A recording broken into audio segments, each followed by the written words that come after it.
Essa é uma palestra inspirada na palestra número 232 do guia.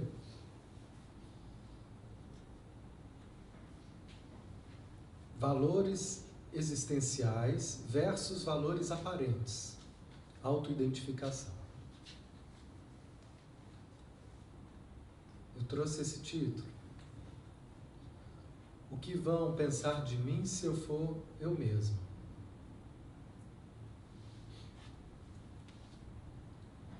Esse questionamento é o questionamento que ele está implícito em todos os medos que a gente tem de sermos nós mesmos. A nossa maior dificuldade em ser o que a gente é, com toda a nossa naturalidade, com toda a nossa beleza, ela vem do medo. Do medo de não ser adequado, de não ser agradável, de não ser bem visto, de não ser aceita.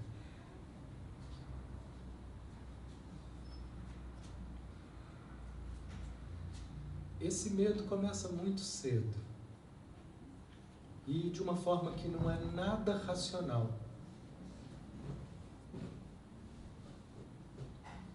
Na nossa infância, a nossa necessidade de pertencimento, de ser aceito, ela é tão forte que a gente acaba se submetendo a valores que a gente sabe que vão ser importantes para que eu me sinta seguro, segura de alguma forma.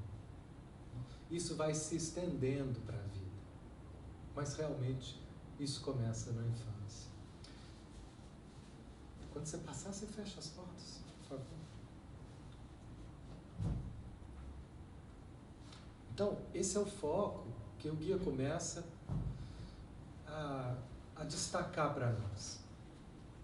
E ele vai chamar isso os valores de aparência. Para uma criança, como a gente falou, né, no nosso último encontro, é muito rápido essa compreensão do que eu preciso ser, do que eu preciso fazer para ter um lugar.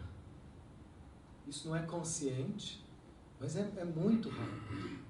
Então, para uma criança, nós não vamos ter noção do que a gente está fazendo para nos trair, para trair a nossa verdade. Porque mais importante do que ser a gente mesmo, para uma criança, o mais importante é me sentir amado. E isso acaba custando a nossa anulação. E a gente vai crescendo, então, às vezes, sem saber o que de fato eu sou, o que de fato eu gosto. Porque muitas coisas que eu gosto, se elas estiverem em desacordo com o que os meus pais gostam, isso pode ser mais difícil de ser assumido. E eu vou precisar de um tempo para poder conseguir me soltar e encontrar, então, segurança para decepcioná-los. O Volber de Alvarenga, um psicólogo que a gente tem enorme carinho e gratidão, me ensinou muito. E uma das coisas que ele falava, que parecia forte e duro, mas depois eu entendi, e é exatamente isso, quando ele diz, só cresce quem abandona.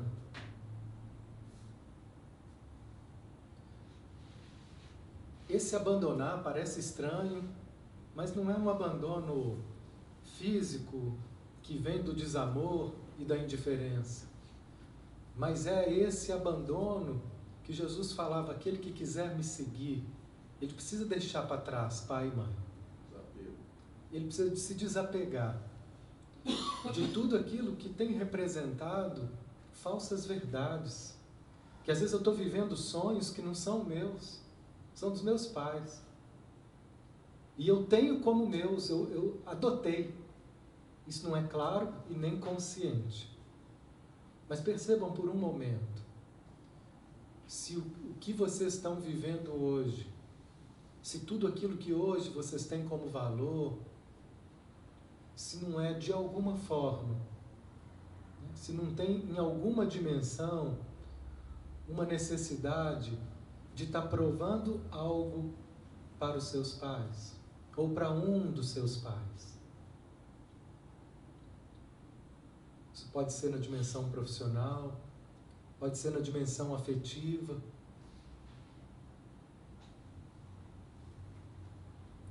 Conheço uma pessoa que ela falava, não, minha mãe me ensinou que a relação pode estar ruim que for, mas eu fico. Mesmo quando não tem saída, eu fico. Porque a família é um valor muito importante. E assim eu vou, às vezes, me violentando, me submetendo a coisas que estão me fazendo muito mal.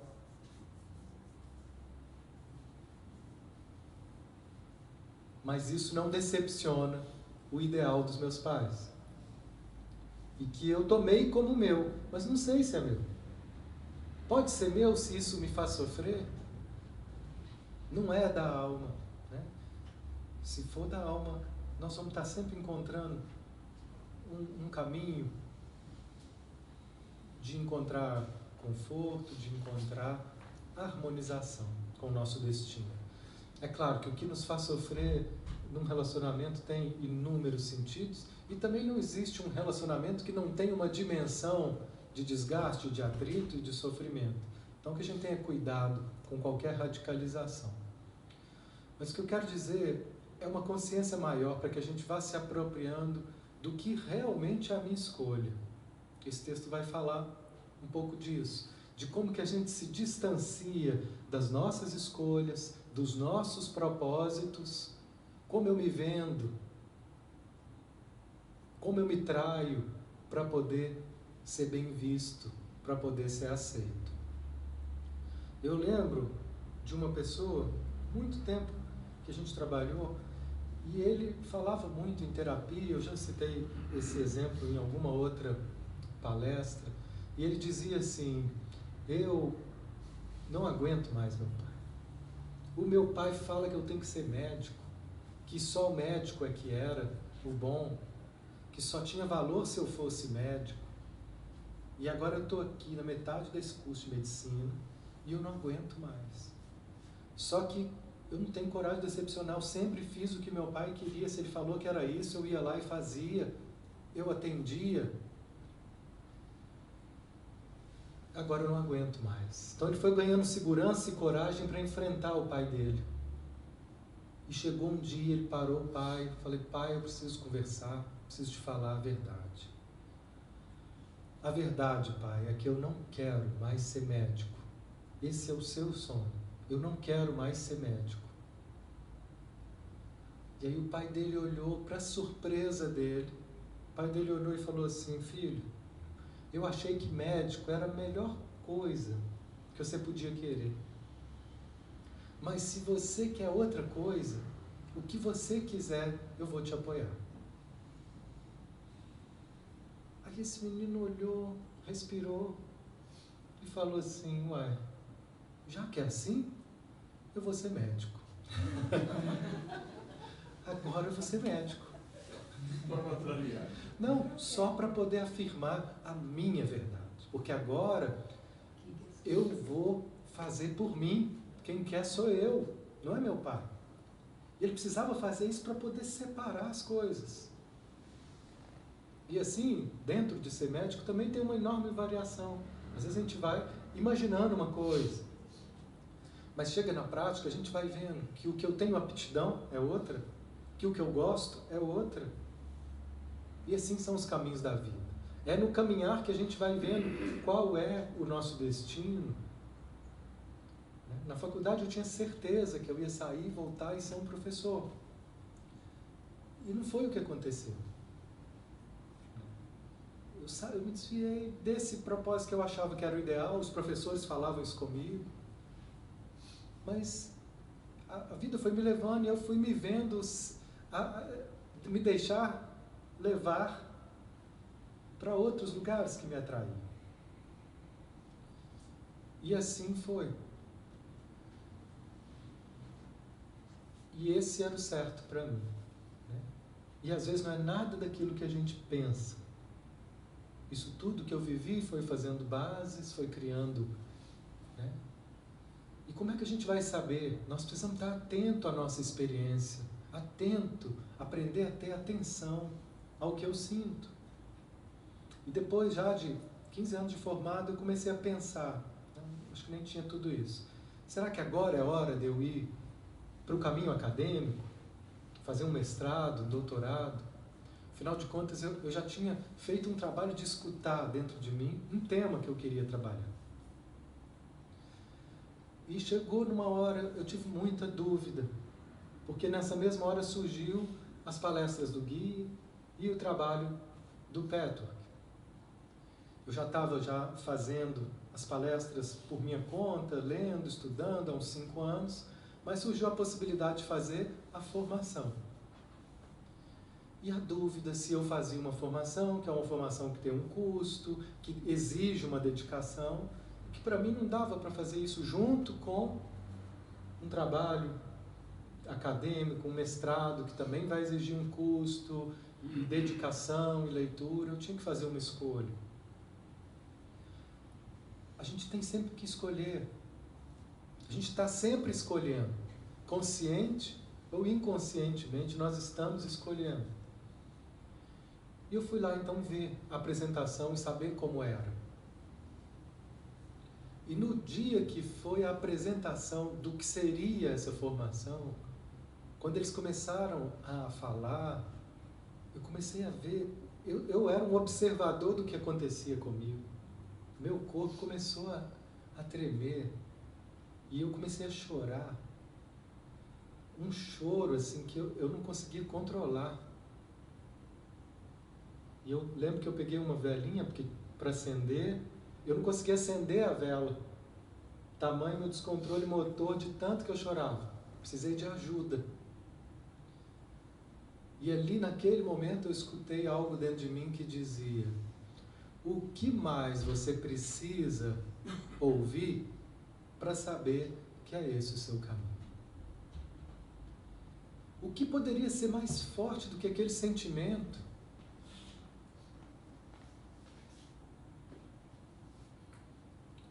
Mas às vezes a gente não está acostumado a deixar que os sentimentos sejam as nossas bússolas. Porque os ideais que a gente tem do que é o certo, do que é o bom, acabam impondo escolhas para nós que às vezes estão contrárias a quem a gente é e ao que realmente a gente quer. Então é com o tempo que a gente vai se rendendo, ou a vida vai nos constrangendo, porque quando a gente vai fazendo o que a gente não quer, quando a gente vai se forçando a coisas que não têm a ver com a gente, simplesmente nós não vamos ter prazer. O nosso eu real, ele não tem prazer, palavras do guia, com aquilo que ele não gosta.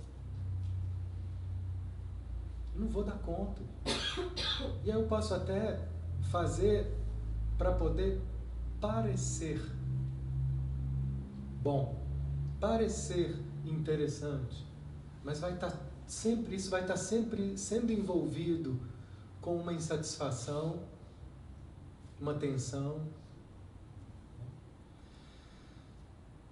Então, iniciando aqui alguns slides, um sofrimento que eu passo para selecionar os slides, porque cada ângulo que ele observa, eu queria poder falar de todos.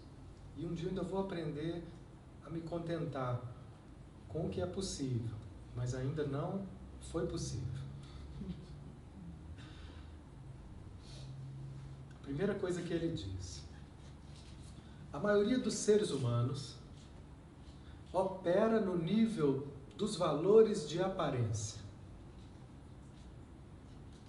Eu diria que somente os mais evoluídos que já passaram por um longo caminho de autopurificação e transformação atuam de acordo com os valores reais. Então veja bem, se eu perguntar para vocês agora, vocês acham que vocês são vocês mesmos e que vocês estão atuando realmente com seus valores de alma? Alguns, talvez a maioria podia dizer sim. Mas essa é uma noção que pode ser muito superficial. Já que o que ele está dizendo é que essa é a minoria das pessoas. E que para essa minoria ser quem vive de acordo com os valores reais, essas pessoas passaram por um processo de transformação e de purificação. O que é essa purificação? É uma separação daquilo que eu tomei para mim, mas não era meu. Daquilo que eu achei que eu me identificava, mas no fundo, não. Não é o meu sonho, é o sonho do meu pai, é o sonho da minha mãe. E que nesse sentido existem graus. Pode ser que em alguns pontos, em algumas áreas, a gente atue com esses valores verdadeiros. Pode ser que profissionalmente você tenha encontrado esse caminho e sinta e consiga, né, expressar esses valores reais. Então, se isso acontecer, se isso for verdade, o seu trabalho ele vai ser satisfatório. Ele vai te dar uma realização, independente do reconhecimento, independente do salário. Claro que isso ajuda muito, pode melhorar sempre, mas é pelo que eu faço em si. Ele vai dar uma ênfase muito grande a isso. Muitas coisas que a gente faz na vida, elas não são feitas por si mesmas, pelo prazer de fazê-las. Elas são feitas porque, no fundo, existe por trás um interesse em ganhar algo com aquilo. Pode ser reconhecimento dos pais, pode ser dinheiro, pode ser status, pode ser poder. Então, é um ganho, eu estou fazendo algo procurando um ganho indireto. Toda vez que isso estiver sendo a tônica das nossas ações, nós vamos estar insatisfeitos e inseguros. Nós vamos estar vivendo de acordo com os valores de aparência. Mais uma fala do guia, ele diz: os valores de aparência sempre visam a impressão causada nos outros. Isso nem sempre é fácil de reconhecer. Mas uma questão: você faria isso se ninguém soubesse? Você faria isso se ninguém estivesse olhando? Você postaria isso mesmo se ninguém curtisse? Muito do que a gente faz, até pela nossa vida de relação humana, é voltado para o outro. Na verdade, a vida é relacionamento. Mas em alguns momentos esse relacionamento ele ganha uma dependência muito grande, de que eu preciso do outro para poder então me validar. Sem o olhar do outro, eu não me valorizo, eu não me valido. Nessa dependência, nós vamos estar sempre vivendo insatisfeitos e tensos. Essa necessidade de causar uma boa impressão, ela pode ser de uma forma muito grosseira. É o caso de quem está o tempo todo procurando essa aprovação dos outros. E quem faz isso está sempre traindo a sua verdade para impressionar ou fazer com que os outros a tenham na mais alta conta. O guia completa essa frase assim. Então, às vezes, são as mínimas coisas que a gente faz, às vezes como a gente se veste, daquilo que a gente tem, a gente sente vontade, mas tem vergonha de assumir, porque isso pode não ser bem visto. São coisas que a gente deixa passar. E ao deixar passar, ao não dar atenção, nós podemos estar correndo o risco de deixar passar a verdade do nosso ser.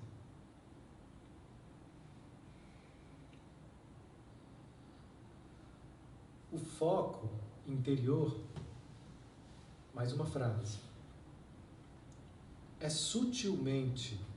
Então, de uma forma grosseira, são as pessoas que estão o tempo inteiro, são os momentos em que a gente está realmente em função de fazer algo para agradar. Quando eu penso em sair, em receber alguém, né? Quando eu penso em, às vezes até numa profissão, muitas pessoas vivem esse dilema do que fazer, né? Do que escolher como profissão. E o parâmetro para essa escolha, muitas vezes não é o que eu realmente gosto, mas é o que pode me deixar bem vista. O que pode atender a alguns ideais.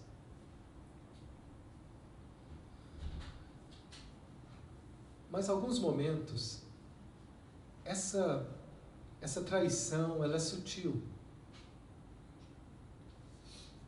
Ela fica atrelada, o foco interior é sutilmente atrelado em muitas atividades, desejos, direções e expectativas secretas, escondidas, semiconscientes. Então, nem sempre é claro. Às vezes é muito sutil, mas lá no fundo, a expectativa semiconsciente é: o que vão pensar de mim? O que vão pensar de mim se eu for eu mesmo? O que vão pensar de mim se eu fizer isso que eu quero? Aí ele continua: o medo de que os outros tenham reações negativas causa uma imensa ansiedade. Então, às vezes, para tentar evitar as reações negativas, essa ansiedade começa a tentar me ajudar a controlar a minha forma de viver, me guiando para caminhos que possam corresponder às expectativas dos outros, caminhos que possam agradar.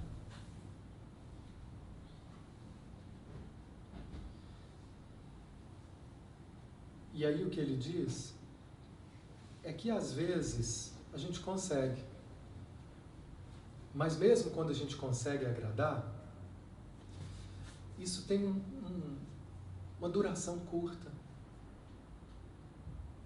um prazer momentâneo,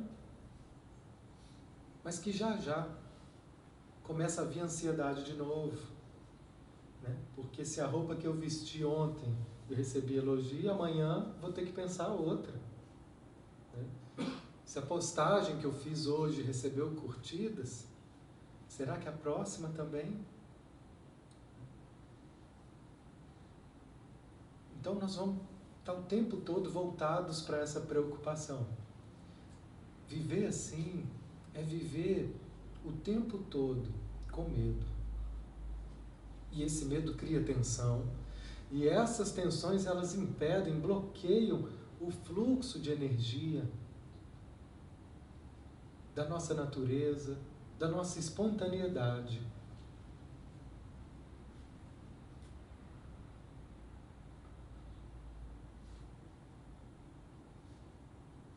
É como se eu tivesse o tempo todo que ficar provando os meus valores.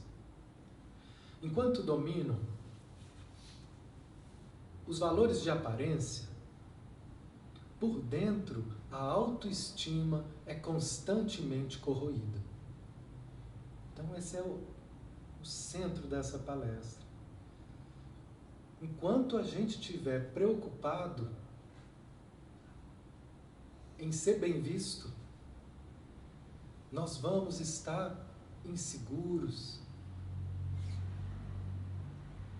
Nossa autoestima vai estar corroída, porque lá no fundo vocês sabem que não são autênticos quando investem tanto no nível de aparência.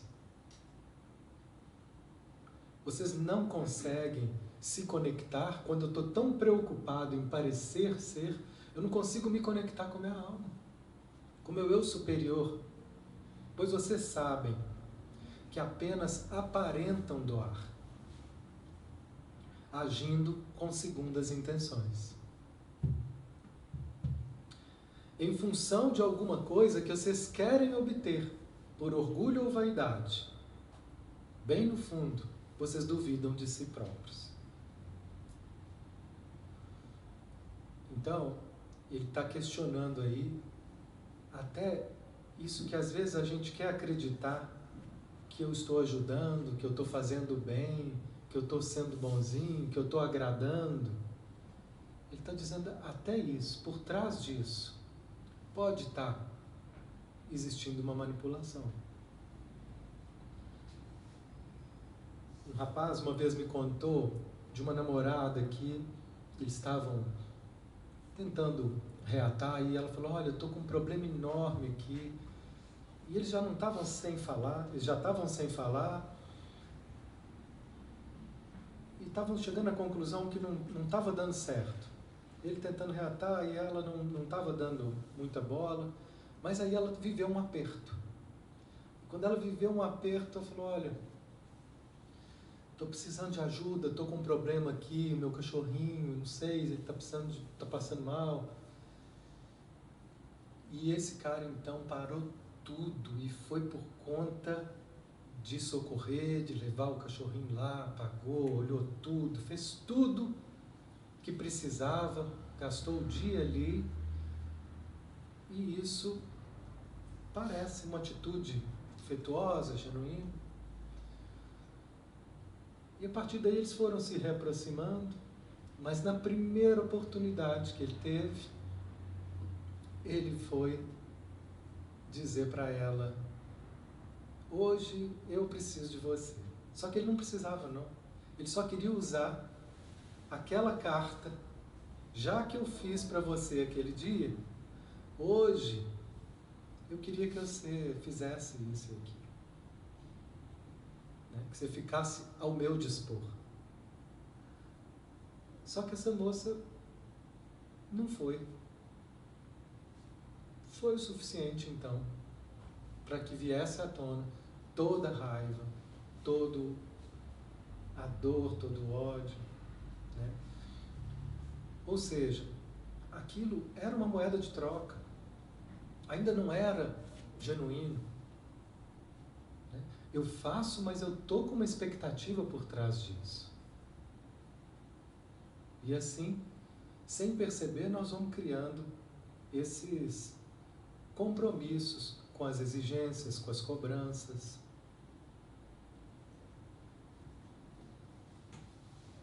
Aqui ele vai dizer assim, quando a gente está preso aos valores de aparência,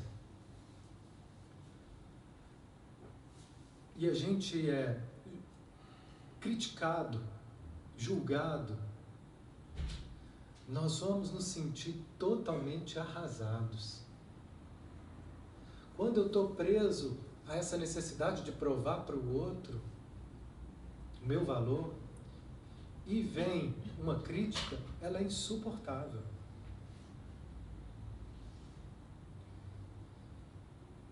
Eu conversava com uma pessoa que ele falava assim, eu acho que eu sou um marido perfeito.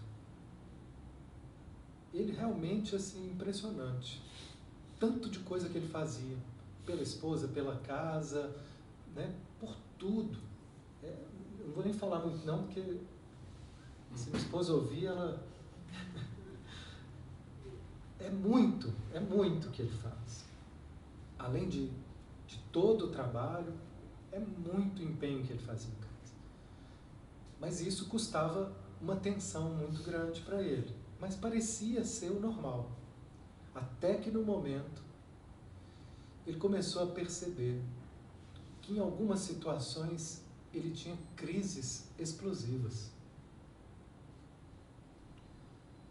E toda vez que ele tinha essa crise, eram situações em que ele estava sendo criticado.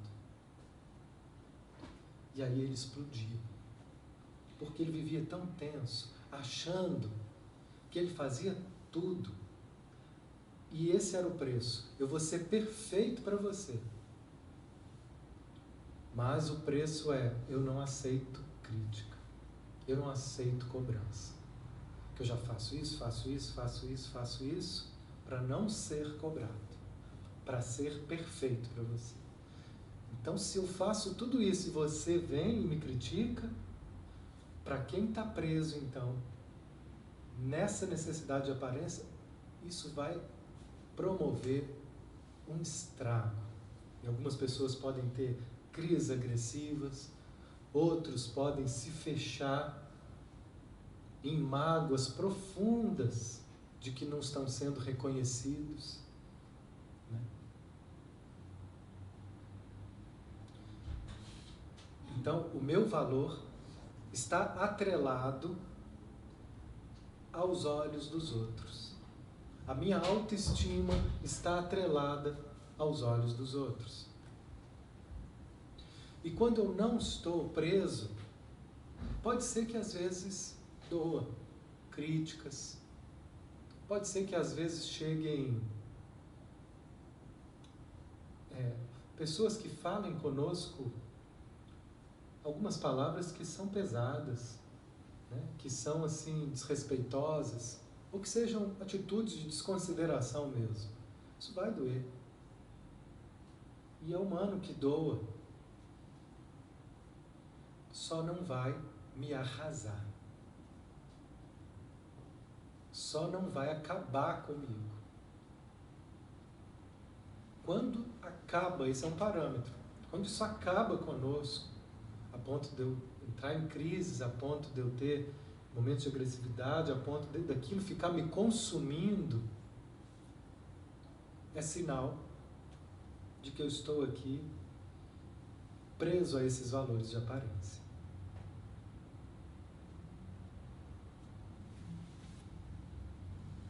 Bom, essa é a dinâmica adoecedora de quando a gente está preso à necessidade de ser bem visto. Esses são os valores de aparência.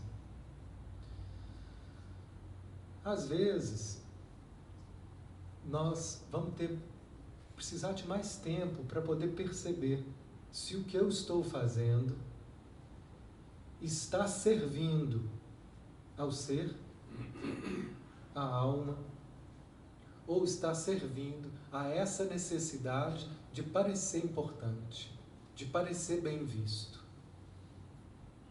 Então, assim como a gente disse no início, nós vamos perceber isso com clareza se eu estiver consultando esse campo experiencial, sentimentos. Eles vão estar nos apontando. E a gente vai aprendendo a escutar isso, a escutar essa direção que eles vão trazendo para nós. E as tensões que a gente vive. Às vezes, nós vamos estar fazendo algo que pode ser um desejo da nossa alma. Mas junto com isso, também tem uma porção que é: eu quero ser bem vista. Eu quero ser reconhecido. Então essas coisas vão andar juntas e a gente vai precisar de um trabalho de observação para poder ter essa clareza. E agora ele vai começar a falar sobre os valores existenciais. Primeiro ele começa dizendo assim: vocês cresceram, essa é a primeira palavra da palestra, vocês cresceram mais do que podem imaginar. Em um novo patamar, as velhas atitudes de tomar, querer, exigir e não doar se transformaram em uma atitude de amor, doação, devoção e sinceridade. Esse é o verdadeiro segredo. O segredo da felicidade e da abundância. Não existe outro segredo. Então, a primeira coisa é como que a gente às vezes não percebe que a gente está crescendo. Então ele fala, olha, vocês cresceram mais do que vocês imaginam. À medida que a gente vai observando, aprendendo a fazer esse contato com os nossos sentimentos, à medida que a gente vai aprendendo a nos soltar das ilusões, nós vamos alcançando novos níveis de ser que eles não são perceptíveis, não são contabilizados. Olha, agora você está aqui com uma porcentagem maior de expressão da sua alma. A gente não tem esse aparelho. Então, às vezes, nós não temos essa referência de que nós estamos mudando. E aqui ele está trazendo mais uma referência do que significa a mudança. A mudança é sempre soltar o velho. O velho em nós é sempre uma parte que é exigente. É uma parte que se recusa a dar o nosso melhor para a vida. Ou que quando dá daquele jeito. Eu dou, mas olha lá, eu vou cobrar. Não é porque eu estou dando, é porque eu quero receber. É diferente demais. Quando eu dou porque eu estou disponível, eu já tive a minha recompensa em dar. Minha recompensa não é o que eu vou receber depois por ter dado, mas é pelo ato em si. Esse é o verdadeiro valor existencial. É uma atitude de amor, de doação, de sinceridade. E ele fala, esse é o verdadeiro segredo. Mas esse segredo, aí ele continua aqui no próximo slide. Não adianta falar isso num nível superficial. Se a gente olhar isso num nível superficial, significa dizer para as pessoas, ame o teu próximo. Ame a Deus como a ti mesmo e ao teu próximo, como você gostaria de ser amado. Esse é o mandamento. E muitas pessoas acham que estão cumprindo isso e não percebem que eles estão fazendo algo muito superficial. Por quê? Porque eles estão fazendo sem perceber que aquilo ali está sendo uma moeda de troca. Às vezes não é para receber daquela pessoa, mas é para receber de Deus. Um lugar, uma recompensa. E aí quando as coisas não acontecem do jeito que eu quero, eu falo, pô, Senhor, olha eu aqui, ué. Eu estou me matando aqui esses anos todos nessa casa espírita, nessa igreja, fazendo isso tudo aqui, me sacrificando e não vem? Vem uma decepção. Porque no fundo eu estava fazendo, mas esperando que eu tivesse uma proteção extra, que as coisas dessem certo para mim, que a minha vontade fosse atendida, já que eu estava fazendo a vontade de alguém que não era a minha. Porque quando eu faço a minha vontade, eu já estou me realizando. E é para aí que ele está nos dirigindo com toda essa reflexão, de perceber que toda a nossa falta de realização é quando a gente não está fazendo a nossa vontade. E toda realização vem quando eu descubro o que eu quero e ajo de acordo com isso. E aí um momento ele fala, olha, eu vou dizer mais, quando vocês fazem a sua vontade mais profunda e verdadeira, vocês estão fazendo a vontade de Deus. Porque como a gente tem treinado a mudança de foco, Deus não está fora. Não é mais alguém externo que eu tenho que agradar. É esse ser interno, que ele pode ser escutado, sentido, esse ser que eu sou. Que nós estamos aprendendo a nos referenciar. Então aqui eu trouxe um recorte, que é uma frase que é um emblema do Espiritismo. Que o Espiritismo diz, fora da caridade não há salvação. No passado a igreja diria assim, fora da igreja não há salvação. Melhorou, avançamos para mais perto do Cristo, porque então se eu não estiver na igreja eu não tem chance de eu estar perto de Deus. Era essa a manipulação do passado. Próximo passo, já aproximou muito. É fora da caridade.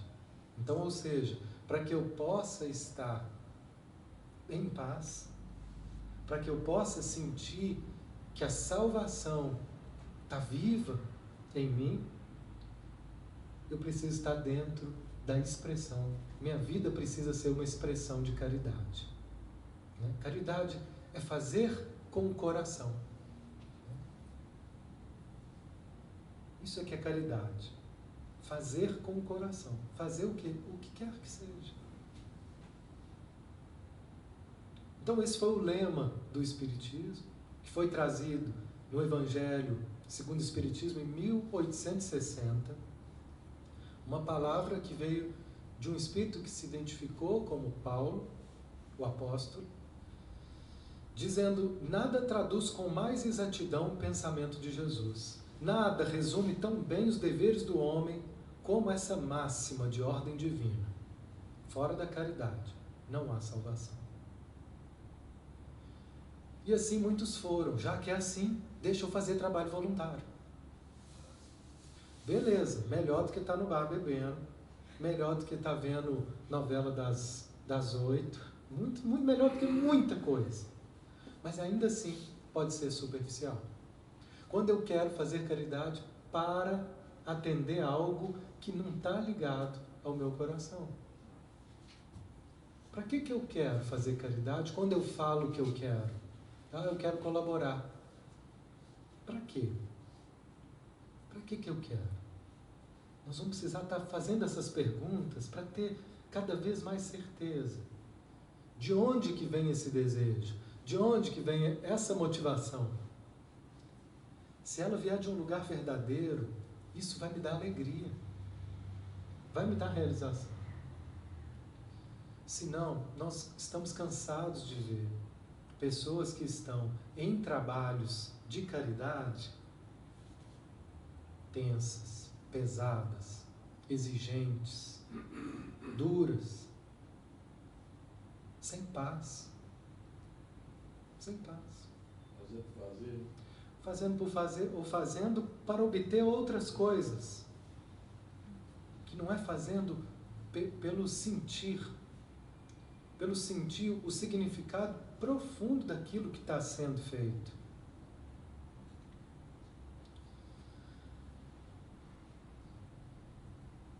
Então, já que a gente falou, né, dessa concepção, isso aí veio em Kardec em 1860. E aí, depois, com a mediunidade de Chico, algumas coisas começaram a ser mais clareadas, mais esclarecidas. E aqui um recorte de André Luiz, no livro Nosso Lar. Toda tarefa na Terra, no campo das profissões, é convite do Pai para que o homem penetre os templos divinos do trabalho. O título, para nós, aqui do mundo espiritual, o título é simplesmente uma ficha. Mas no mundo, costuma representar uma porta aberta para todos os disparates. Com essa ficha, o homem fica habilitado a aprender nobremente e a servir ao Senhor no quadro de seus divinos serviços no planeta. Olha que interessante. A gente pegou uma ficha, para eles é só uma ficha. Qual que vai ser a sua ficha? Essa vida. Aqui no mundo isso tem uma importância. Eu sou médico. Para eles lá, gente, é só uma ficha. Esse título aqui, para eles, não tem a menor importância. Assim, André Luiz, por exemplo, foi um médico e que ele viveu e foi reconhecido em vida. Mas, quando chegou no mundo espiritual, nem habilitado a cuidar dos enfermos no hospital espiritual ele estava. Olha, o que você aprendeu, você é um ótimo fisiologista, mas aqui a medicina é outra. Aqui nós precisamos associar ao sentimento, aos padrões de pensamento. Isso você não sabe nada. vai ter que aprender. E aí começou um aprendizado dele lá. Então, tudo que a gente faz aqui são fichas que a gente pegou para exercer um tipo de serviço. E nisso, muitas vezes a gente acredita que pode estar agradando mais a Deus, ou que pode estar nos realizando, quando o que a gente faz é algo importante. Mais uma vez, são valores de aparência para ser bem vistos. O que ele está dizendo é que, olha, para nós, às vezes, o mais simples, com muito amor, é o mais importante. Então, nesse sentido, eu fiquei pensando muito na tarefa das mães. Muitas vezes, né, as mães são aquelas que sacrificam essa aparência de importância para o mundo, renunciam, por exemplo, a parte do glamour de uma carreira profissional. Às vezes elas até trabalham, mas com a tarefa de cuidar do lar, de cuidar dos filhos e de acompanhar o desenvolvimento dos filhos.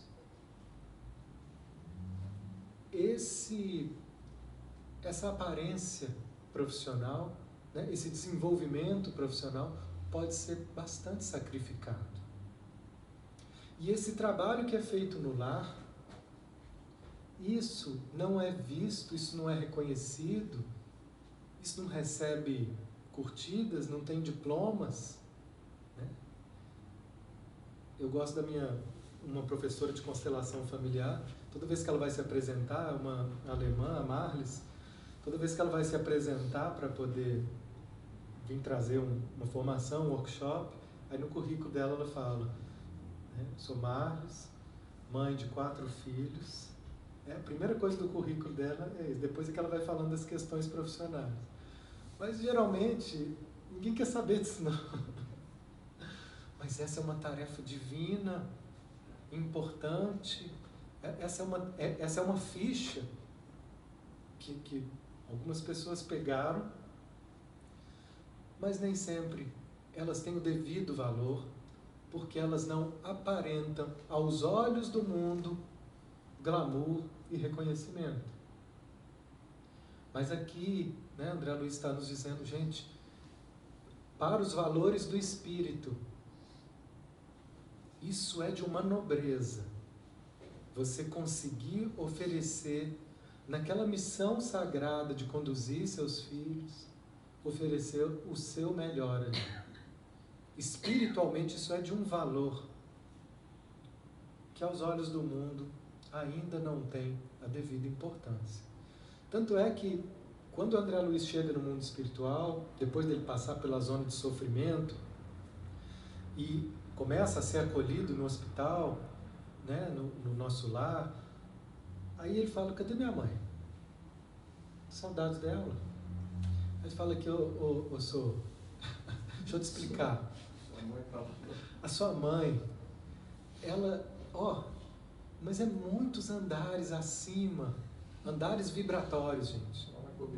Ela está na cobertura do 14º, né? Você está chegando aqui, você acabou de chegar no térreo aqui, que você estava no subsolo. Ela está lá longe, né? Esses andares, eles promovem até desencontros vibratórios. A gente fala alturas, mas é alturas vibratórias, porque quanto mais sutil é a minha forma de sentir, quanto mais, né, alinhado eu estou às leis divinas, né, mais sutil são meus pensamentos, tudo ganha um novo formato vibratório, e isso ganha esferas distantes. Não é porque nós estamos no mundo espiritual que estamos no mesmo andar. Aqui na Terra é assim, a gente convive. A gente pegar um ônibus, de um lado da minha cadeira pode ter um santo, e do outro lado Um cara completamente perverso, perturbado, uma criatura, né, ainda muito, muito retrógrada. E eu estou do lado dos dois. Aqui nesse plano isso é possível. No plano espiritual, não. Então, aqui nesse plano nós temos vários privilégios. E esse é um deles. Primeiro que a gente está mascarado por essa roupa de corpo. E então, ninguém suspeita, às vezes, das trevas que habitam aqui. No mundo espiritual, isso exala. No mundo espiritual, nós vamos alcançando naturalmente os nossos andares. Lá só pessoas afins, meu irmão. Afinidade é a lei, que vai reunindo as pessoas. E assim, a mãe do André estava em lugares muito altos. Falou: André, nós vamos ter que esperar um dia que for autorizado, quem sabe ela, né, vir aqui visitar, mas a gente não tem acesso à sua mãe assim, não. O que eu posso te falar é que se você está aqui hoje, é pelas intervenções que ela constantemente fez a seu favor. E a gente, atendendo ao apelo dela, estava sempre buscando te acessar, te despertar do sono das ilusões que você estava. E isso, ela estava lá. E o que foi a mãe de André Luiz? Foi uma embaixadora da ONU, uma ministra, uma grande empresária. O que foi a mãe de André Luiz? Mãe, dona de casa. Na simplicidade absoluta, ela cumpriu uma missão divina de uma forma muito coesa, muito nobre. E aí essa palavra, simplicidade. Como que a gente muitas vezes associa realização à importância, a glamour, a quantidade, a sermos bem vistos. Qualquer um desses cargos que a gente porventura ocupar são só fichas. Fichas que na próxima vida pode dar outra. Agora eu quero outra ficha. Não, agora o que está disponível para você são essas fichas aqui. Ó. Quando vocês atuam com os valores de existência, isso pode simplesmente significar fazer o melhor que vocês podem, sem se importar com a opinião dos outros, mas de maneira que a atividade cumpra seu objetivo intrínseco. Esse é o segredo, fazer o melhor que eu posso naquilo que eu tenho como tarefa, sem se importar com o que vão pensar, se eles vão reconhecer, se isso vai ser bem visto. Mas eu estou atendendo o meu coração. Aí ele fala, não faz diferença. Essa para mim foi uma das frases mais bonitas desse texto.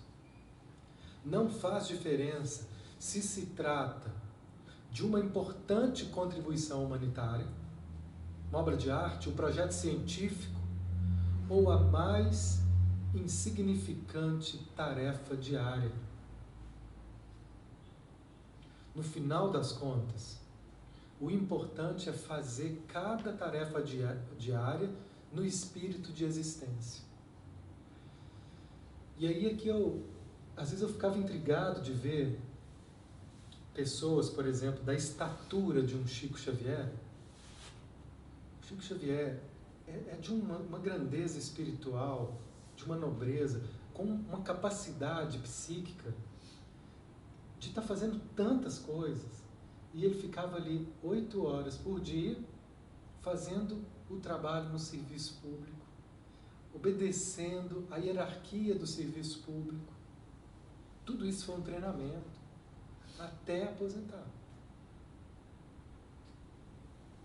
Ele conseguia negociar, às vezes, com o chefe dele, que se depois do expediente, ele poderia continuar por ali para fazer as psicografias dele.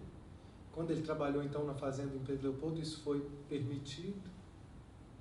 E assim ele foi, para depois viver com um salário, com aposentadoria, a coisa mais simples do mundo. Ele ficou anos da vida dele dedicando a um trabalho, gente, aos olhos do serviço humanitário, o que ele estava fazendo ali? um carimbo, um negócio qualquer. Não era algo de relevância alguma, e que ele se submeteu ali, ó. Olha que lição. É uma lição que está por trás de todos os livros que ele escreveu, que é o exemplo. O mestre é aquele que ensina pelo exemplo. Foi a frase que me veio depois de ver o filme do Divaldo. Que, aliás, eu indico, gente, assim, separa um tempo. Vocês viram, quem viu, que beleza. Mais uma vez, não é para exaltar a personalidade do Divaldo e nem do Chico, porque eles são também seres imperfeitos. Mas o que me deu vontade de escrever quando eu vi o filme foi que na imperfeição desses seres, eles deram tudo. Tudo. Eles deram o melhor de si. Eles deram a alma ao serviço ao próximo. Isso é de uma grandeza, de uma beleza. Isso conferiu a eles uma paz de espírito, que é o segredo que o guia está trazendo. Então, Chico tinha atitudes que não tinha ninguém para publicar no Face, ninguém para publicar no Instagram. Era só o coração dele chamando e atendendo. Né? Aqui em Belo Horizonte nós temos um médico, que era o João Nunes Maia, que, assim como o Divaldo no filme mostra, que saía pela periferia de madrugada nas ruas de Salvador para oferecer comida para os moradores de rua. Eu não estou falando que quem faz isso é ser de luz, e que nem quem faz isso está em conexão verdadeira. Nós estamos vendo exatamente o contrário. Eu posso muito bem fazer isso porque isso aparenta uma negociação com Deus ou qualquer uma dessas coisas. Mas quando eu faço isso de todo o coração, né, eu me disponho a atividades como essa, é de uma entrega. Então, se hoje eles se tornaram expoentes, né, o Chico com mais de 400 livros publicados, o Divaldo com 270 psicografias, tudo revertido em obra de caridade, tudo. Eles abriram mão, então, de dinheiro. E se eles ganharam uma notoriedade, não foi porque eles buscaram a notoriedade. Foi porque eles foram fazendo esse pouco com tanto amor, com tanta dedicação, que isso foi ganhando expressão. E foi ganhando dentro deles o que o guia fala assim, vai fazendo, e vai colocando amor. E de repente, quando você menos espera, vai começar a surgir dentro de você uma segurança naquilo que você faz. Um poder de estar vindo um conhecimento naquilo, uma propriedade por estar falando, que vai vindo desse exercício. Então, nesse sentido, eu me lembro de episódios do Chico, dele chegar para dar uma palestra em Pedro Leopoldo, e não tinha ninguém para assistir. E ele pegava o livrinho e ia embora, e o Emmanuel falava, ei, volta, onde você vai? Não tem ninguém, não veio ninguém? Não, abre seu olho de novo. Aí ele abria os olhos e via espiritualmente um monte de espíritos sentados na cadeira. Estão te esperando. Ah, tá. E lá ele fazia a palestra para os espíritos, sozinho num salãozinho. Entendeu? É assim que ele começa, falando para fantasma. Essa que é a lição. Eu tive um sonho com ele, vou compartilhar com vocês esse sonho, que é uma grande instrução para mim. Eu encontrei com o Chico e ele estava lá trabalhando no serviço público dele. E eu fui lá e falei, ô Chico, que alegria te ver, que bênção. Me dá sua bênção, me abençoe na minha tarefa. Aí ele olhou para mim com um sorriso e logo depois eu me vi com ele numa cena, num galpão, e ele olhou para mim e falou assim, agora você vai e dá o passe. E não tinha ninguém. Falei, mas não tem ninguém aqui? Ele falou, não tem ninguém que você está vendo, mas vai dando o passe. Tem uma fila de gente, então você vai fazendo assim com a mão e vai para o próximo. Eu falei, tá. E fui. E logo depois chegava uma pessoa e ele pediu a mesma coisa e a pessoa não se dispôs. E eu fui ali, mesmo sem ver. Olha o que ele está me dizendo, que esse sonho está me dizendo. Faça sem ver. Porque nem obrigado eu ia receber. Eu não ia ouvir nem obrigado. A gente dá um passo e a pessoa fala, obrigado, Deus te abençoe. Nem isso. Era só fazer. Faz de olho fechado. Faz para o mundo espiritual. Faz. Olha que lição bonita, né? Eu acordei assim tão feliz. Falei, gente... E é isso que eu acho que eles fizeram. Eles fizeram sem importar com nenhum reconhecimento. Todo o reconhecimento foi para a doutrina, para a divulgação dos ensinos do Cristo. Nós já estamos chegando na hora.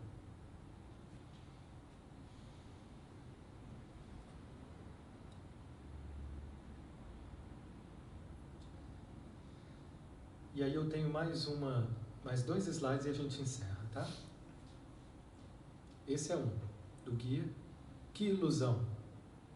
É esperar ter autoestima e segurança com base em qualquer coisa que não seja a verdade interior da verdadeira doação, pela própria doação. Olha que chave que ele nos deu agora. E que é a mesma que fala o Espiritismo, que fala, né, os ensinos de André Luiz, mas só que aqui nós estamos aprofundando a compreensão de que essa doação, ela não é superficial. Ela tem muitas formas da gente se enganar que está doando.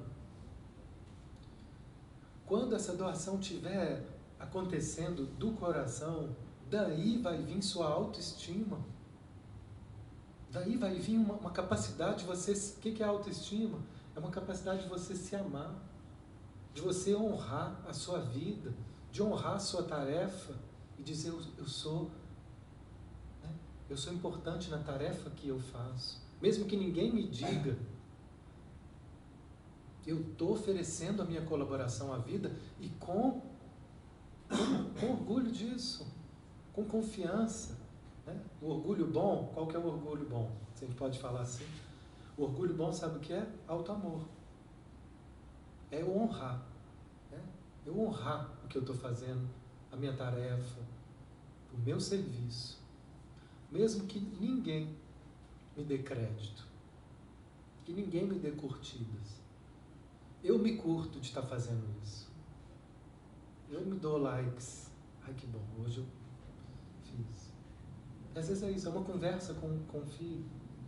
Você ajudar, escutar uma pessoa. Ou não sei o que você possa estar fazendo no seu trabalho, é fazer, estar colocando 100% da sua alma naquilo que você fizer. Esse é o segredo da verdadeira autoestima. Eu dar o meu melhor em tudo que eu estiver fazendo. Ah, isso é muito difícil. E é por isso que a gente vai, então, tendo um trabalho. Não foi fácil para o Chico no primeiro momento. Não foi fácil para o Divaldo. Não foi fácil para o Paulo.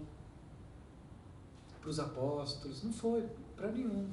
Todos eles que depois a gente viu brilhar e serem referências nesse caminho de transformação cristã, isso foi um processo conquistado. Com esse trabalho do pouco, do ser fiel no pouco, do colocar coração no simples. E daí, se for para crescer, se tiver na ficha que você tem a expressão, beleza. Às vezes não tem, às vezes a ficha nessa vida. Né? Eu tenho uma pessoa que eu tenho algumas informações que numa vida passada ele foi um papa. Uma ficha de muito poder, imagina? Né? Hoje ainda tem gente criticando o Papa aí, mas no passado não tinha isso não. O Papa era um semideus. Imagina um Papa nessa época antiga, o poder que se tinha. Então, hoje a ficha que ele pega na vida posterior foi continuar trabalhando valores espirituais, mas dentro da simplicidade de uma casa espírita.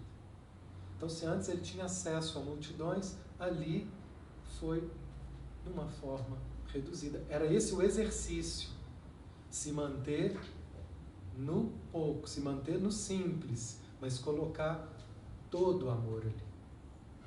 E dali, a realização da alma estava acontecendo,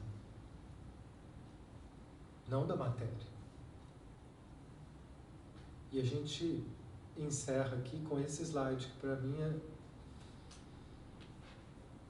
é algo para a gente recortar e olhar.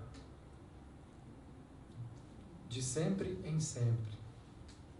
Quando vocês decidem, muitas e repetidas vezes, né? Não é decidir uma vez. O que eu decidi ontem, gente, não serve para hoje. O pão nosso, ele não é da semana. É todo dia eu buscar esse alimento. É todo dia eu buscar essa decisão. E aí é que exige, até que isso seja natural em nós, tem um trabalho, tem um esforço de disciplina, de repetição, até o momento que isso vá se estabelecendo e chega uma hora que eu falo, mas é natural que a gente todo dia decidir, você não é assim não? Para mim já é natural, porque já foram anos que eu me condicionei, me treinei, me habituei a essa nova perspectiva.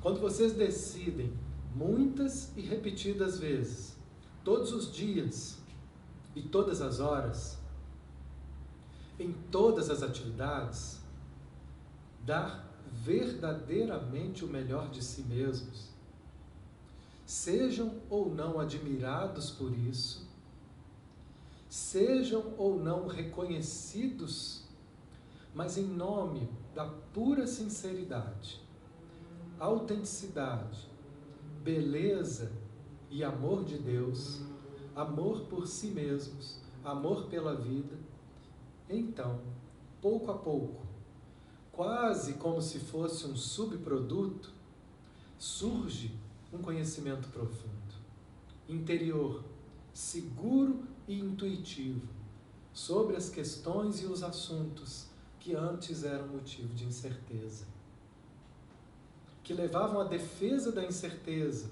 ou ao tateio no escuro do eterno isso ou aquilo, da eterna dualidade. Então, é dessa doação que a gente vai decidindo todo dia andar esse melhor, em cada instante, porque várias vezes ao dia, é daí que vai vindo a nossa força, a nossa segurança, para que a gente se sustente, né, de uma forma realizada na vida. Uma boa noite a todos.